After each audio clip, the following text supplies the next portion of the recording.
15 August আগের দিন রাতে গরু ছাগল চুরি করে এনে তারপরে তারা কি করে শোক দিবস পালন করে তারা কি করে ওই যে গরিব যারা তাদেরকে কিন্তু দেয় না, তারা কি পাশে দিয়ে দাঁড়ায় থাকে, ওই নেতা কর্মীরাই কিন্তু ওইগুলা খায়। খিচুড়ি বাটতো আর এখানে এসে সবাই শোক পালন করতো। আজকে এখানে তাদের শোকের বদলে এখানে সবাই আনন্দ উদযাপন করছে, দেখেন গান বাজে, সবাই নাচানাচি করতেছে এখানে। আর আওয়ামী লীগ পাইলে ধরে দেয় সবাই।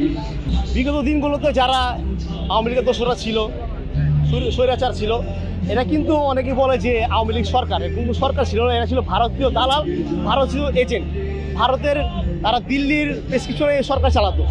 এখন আমাদের এখানে বিগত দিনগুলোতে তারা যেভাবে 15 আগস্ট পালন করতো, কেক কেটে, তারপরে বিএনপির বিরুদ্ধে তারা যে বলে যে বিএনপি কেক কাটে, হ্যাঁ, এগুলো একেবারে ডাহা মিথ্যা কথা তাদের জন্য, তারা এগুলো ভুল বল।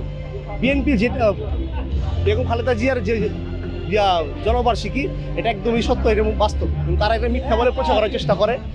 এখন তারা এই 15 আগস্টে তারা খিচুড়ি বিতরণ করতো, খিচুড়ি বাটতো আর এখানে এসে সবাই শোক পালন করতো। আজকে এখানে তাদের শোকের বদলে এখানে সবাই আনন্দ উদযাপন করছে, দেখেন গান বাজে, সবাই নাচানাচি করতেছে এখানে। আর আওয়ামী লীগ পাইলে ধরে দেয় সবাই।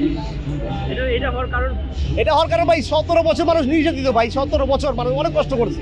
এই 17 বছর একটা বাচ্চা জন্ম হয়ে বুড়ো হয়ে গেছে, আর ব্যাপারটা কল্পনা করতে পারে, একটা বাচ্চা জন্ম হয়ে বুড়ো হয়ে গেছে, এখন সে দেখে এখন হাসি নেই আছে। জীবন বীমা কর্পোরেশন নতুন নতুন পলিসি চালু করে আসছে। জীবন বীমা কর্পোরেশন মানুষ তো পরিবর্তন চায়, মানুষ জাতি পরিবর্তন চায়। আর শোনেন, পৃথিবীতে সবচেয়ে বড় নেশা হলো মুক্তির নেশা। মুক্তির নেশা মানুষকে পাগল বানা ফেলায়। এই মুক্তির নেশা সারা দেশ আছে পাগল হয়ে গেছে। এতগুলো মানুষ যদি আপনি দেখতেছেন এখানে, সব কিন্তু মুক্তিকামী জনতা। স্বৈরাচার পৃথিবীর ইতিহাসে কোথাও মানে চিরস্থায়ী হতে পারে নাই, ইতিহাসে নাই, কোথাও নাই। তাদেরকে বারবার বলা হয়েছে বিষয়টা, কিন্তু তারা প্রতিবার বলতো না আমরা আজীবন থাকবো। 41 সালে টার্গেট দেয়, 41 সালে হাসিনা আবার বিয়ে বসবে, চিন্তা করেন। মোদির সাথে বিয়ে বসে তার মন ভরে না, 41 সালে গিয়ে আবার কোনো আমেরিকার প্রেসিডেন্টের কাছে বিয়ে বসবে, আর ফাইজলামি করার জায়গা পায় না। আমরা দেখি যে প্রতি বছর জেলা ইউনিয়নে যে 15 আগস্ট আগের দিন রাতে গরু ছাগল চুরি করে এনে তারপরে তারা কি করে শোক দিবস পালন করে তারা কি করে ওই যে গরিব যারা তাদেরকে কিন্তু দেয় না, তারা কি পাশে দিয়ে দাঁড়ায় থাকে, ওই নেতা কর্মীরাই কিন্তু ওইগুলা খায়। কিন্তু গত বছর কিন্তু এই গরু চুরি করতে পারে নাই, শোক দিবসও পালন করতে পারে নাই।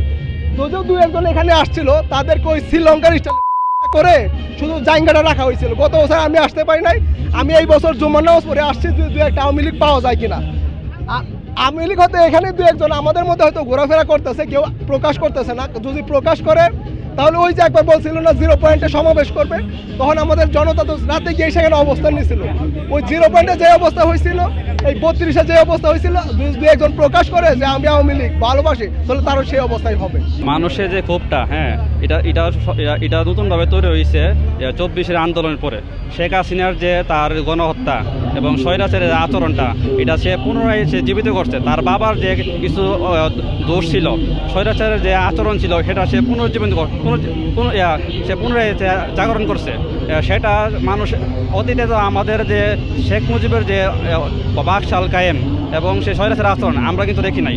এই 24-এর আন্দোলনে আমরা শেখ হাসিনার আচরণ দেখে তার শেখ মুজিবের যে আমরা বাপদাদাতে যে আচরণগুলো শুনছি, সেটা আমরা বাস্তবে মনে করি আমরা দেখতে পারছি। সেটার বহিঃপ্রকাশ আজকে 24-এর আন্দোলনের ফলশ্রুতিতে আমরা যে তার প্রতি যে ঘৃণা, 15 আগস্টে তার প্রতি যে শ্রদ্ধা ছিল, সেটা তার যে কন্যা শেখ হাসিনা ধ্বংস করে দিয়েছে।